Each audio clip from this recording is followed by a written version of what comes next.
Paul Pogba provisionally suspended in September after a drugs test found elevated levels of testosterone in his system.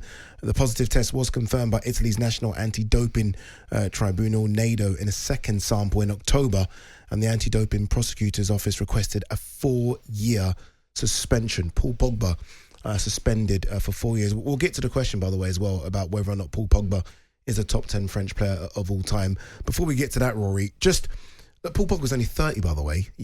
He's been around for so long, you think he's like 33, 34. If he doesn't get the suspension reduced, and he thinks he probably will, with a court of arbitration for sport, 4 years is excessive. But if he doesn't, that's it then, isn't it? The Paul Pogba story journey is over.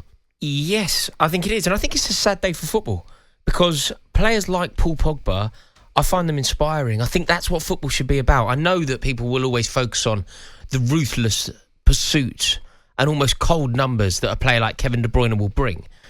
But Paul Pogba, the expressiveness with which he would play, I will always align with players like that. I will always find players like that far more beautiful than the cold number-driven footballers. De Bruyne, Kane. Give me a Paul Pogba any day of the week. I do love footballers like that. Did he underachieve in his career? And when I say his career, obviously, I know you're going to point to the fact he won what he won with France, and integral to do that, and Juventus. I'm talking about when he got the big money move back to Old Trafford, 80 million, and I think everyone expected him to be the second coming of a Yaya Toure or even a Steven Gerrard. Right? You looked at his game and thought this guy could do everything. And ultimately for United, I don't think he did do what they wanted. I felt like, in fact, he certainly didn't. I know what did he win? The Europa League and a League Cup. I think they thought he was going to carry the club on his back and deliver everything. Yeah, I think so. I think that's what the transfer was billed as, wasn't it? Do you remember Pogba and all of that? Him and Stormzy celebrating the move. But of course it was an uninspiring move. Of course it didn't work out at all. Of course, ultimately the money spent on it looks like wasted money. No, but, not looks like it. It was. No, it was. But I think we have to also factor in why. Like, why? Why didn't it work? Yes, Paul Pogba needs to take some responsibility. But I'd also say the fact that Paul Pogba played under, 4 different managers in 5 years. Each manager had a different system. Each manager had a different style. A system built around him. No, he was always the main man. He was always the main man, always built around Paul Pogba. He was the star player. Look, at one point, Addy, he was being managed by a man who called him a virus. At one point, Jose Mourinho was his manager. Jose Mourinho referred to Paul Pogba as a virus. So it's all very well to go, look, Paul Pogba should have done more for Manchester United. I wouldn't contest that. Paul Pogba himself, I imagine, would think that he could have delivered more for Manchester United. But he's there for 5 years. He's got 4 different managers. Each manager asked him to do something different.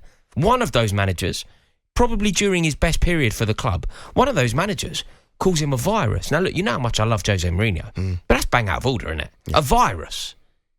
You know. Yeah. And and then when you kind of say things like, did he underachieve? You sort of go, well, possibly. But then when you look at what he achieved... No.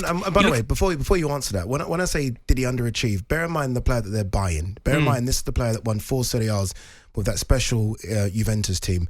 This is the guy that was integral to a France team that was the best team in the world when he was around, right, for the best part of 3-4 years.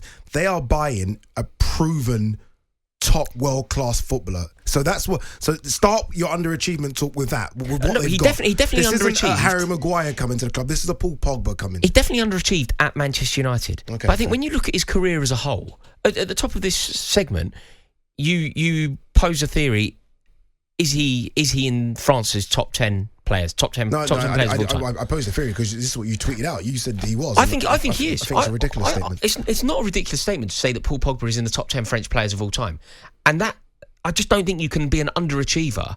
Maybe people thought he should have gone on to do more. Maybe people would say that a man of his talents should have won a Ballon d'Or. But I think he was exceptional. Look, you go back to 2014. He's the best young player at the Brazil World Cup.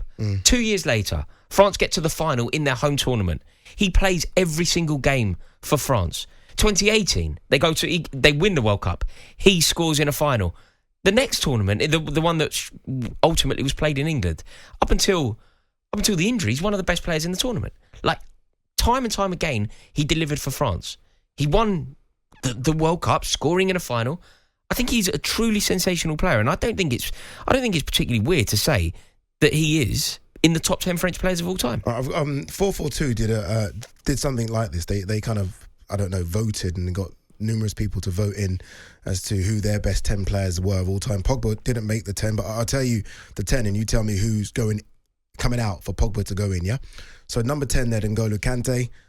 Number 9 here, Didier Deschamps, obviously captain of France. Well, Paul Pogba is obviously a better player than Didier Deschamps. So this is Didier Deschamps. Dennis Wise was keeping Didier Deschamps out of Chelsea team. No, he was keeping a faded old Didier Deschamps out of the Chelsea Deschamps team. lifted a World Cup signed for Chelsea. Yeah, and so the faded old. I'm talking about the Didier Deschamps that was coming through. Certainly not. Didier Deschamps had nowhere near the talent of Paul Pogba. No, nowhere near a better player than Paul talent, is there? There's a difference between talent.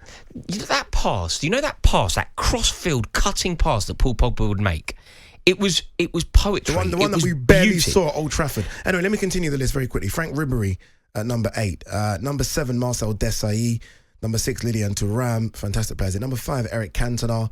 Number 4, Patrick Vieira. Pogba did so much more for France than Cantona. Number 2, Thierry Henry. And number 1, Zinedine Zidane. Cantona, straight away. Cantona. Look, Cantona is obviously a far better Premier League player. What Cantona did in the Premier League is sensational. You played in the Premier League for what? 5 years, won the league 4 times. The only year Manchester United didn't win the league when Cantona was a Manchester United player is the year that he was banned. You've also got to remember that he took the Premier League with him, or took the title with him, from Leeds United to Manchester United. Obviously, Cantona is supreme. I would argue that Cantona could easily be in a Premier League all-time 11. But for France, remember, there were major issues with Cantona for France. Major issues. I think it was Houllier. Paul Pogba for France, far superior to Eric Cantona. And by the way, I think this article's quite aged. Obviously, France have done well recently, got to the World Cup final. I'm guessing there's a lot of people in that squad that would probably be maybe. Do you not think that football is better for players like Paul Pogba in an era where there are so many business-like, focused footballers, where it's almost cold? No, I don't, because I think football's better for people that turn up week in, week out, and go to your absolute maximum. And I actually, when watching Pogba, yes, we saw the brilliance, and yes, I would see a drop of a shoulder and a step over, but I want to see you're going at your best. Like, really, when you're said and done, say, you know, I gave absolutely everything, and Paul Pogba didn't. I like players who play with soul. I like players who play with a smile. I like players who express themselves. Like, Paul Pogba has got so much more in common with Paul Gascoigne and George Best than he does Kevin De Bruyne or Erling Haaland. If you really love that ruthless pursuit of numbers, look, I'm not saying it isn't efficient, but I will always align myself more with Pogba. You say this ruthless sort of want for numbers, like Kevin De Bruyne doesn't play the game beautifully. Kevin De Bruyne is an absolutely stunning, graceful footballer. Do you find Kevin De Bruyne an inspiring footballer? Yes. Do you yeah, absolutely. And I think he's fantastic. He's a better midfielder than Paul Pogba. No doubt. Yeah. No doubt. Yeah, so but he doesn't play football, as much as it's about effectiveness, as much as it's about anything like that. Football is art. It's about beauty. It's about expression. And Kevin De Bruyne isn't art? I don't think he's expressive. I don't find him particularly inspiring. I don't find him particularly fun. I don't think he plays with a smile on his face. I think you've almost not separated the two. You're right. There's Kevin De Bruyne, the personality, and there's Kevin De Bruyne on the pitch. When you think of the 2018 World Cup, one of the most iconic moments of the 18 World Cup, whatever you think they are, maybe Pavard's goal that rocketed into the top corner, that was a beautiful moment. Kieran Trippier's goal, a lot of people will align with that. One of my favourite moments of the World Cup, and it will always be, is the Luzhniki Stadium at the end of the game, Paul Pogba dancing to that Vega Dream song. And I will always love moments like that in football. Some of the greatest football moments, they're not about the game itself. Gaza crying, it's not about the football. It's about the moments that you will forever remember. And I don't know if Kevin De Bruyne, away from a beautiful assist, I don't think he contributes in the same way that Paul Pogba does. Give me Kevin De Bruyne every single day. Because you love the ruthless, boring, efficient. Kevin De Bruyne is not ruthless and boring. He's a fantastic footballer. Very, very quickly, before we wrap, literally 20 seconds here. Does football have a drugs problem? You know, like Gary Neville said on that stick to the football issue, didn't he? He said remember him playing against some of the Italian teams and he thought there was an issue. Obviously, this has happened while Paul Pogba's playing for an Italian team.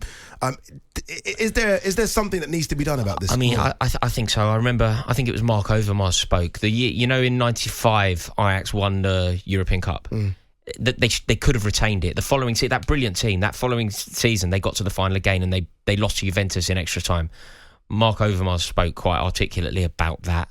And he just said it went to extra time. And I knew I was faster than their fullback, but for some reason I wasn't faster than their fullback. On AM, on DAB, via the talkSPORT app and on your smart speaker. talkSPORT.